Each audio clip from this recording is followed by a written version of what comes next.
রাজধানীর কারওয়ান বাজারে ডিমের আড়তে ভরে অভিযান চালিয়েছে ভোক্তা অধিকার সংরক্ষণ অধিদপ্তর। অভিযানে আশেক এন্টারপ্রাইজ ও তানভীর এন্টারপ্রাইজ নামের দুই প্রতিষ্ঠানকে 50,000 টাকা জরিমানা করা হয়।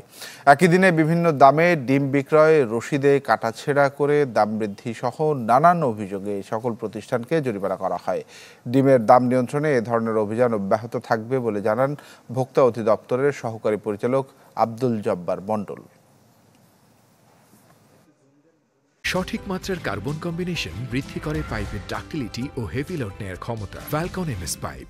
যার কাছে বিক্রি করছেন ডিমগুলো, সেই বিক্রেতার নাম শুধু উল্লেখ থাকলেও অনেক ক্ষেত্রে নাম উল্লেখ থাকছে না, একই সাথে ঠিকানা উল্লেখ থাকছে না, তার কন্ট্যাক্ট নাম্বার নেই।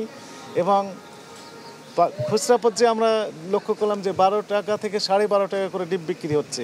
এখানে যদি বিক্রি হয় 10 টাকা 20 পয়সা বা 10 টাকা 50 পয়সা, সেই দাম ডিমটি বিক্রি হচ্ছে খুচরা পর্যায়ে 12.5 টাকা, অর্থাৎ প্রতিটা ডিমে প্রায় 3 টাকার মতো এখানে বেনিফিট থেকে যাচ্ছে।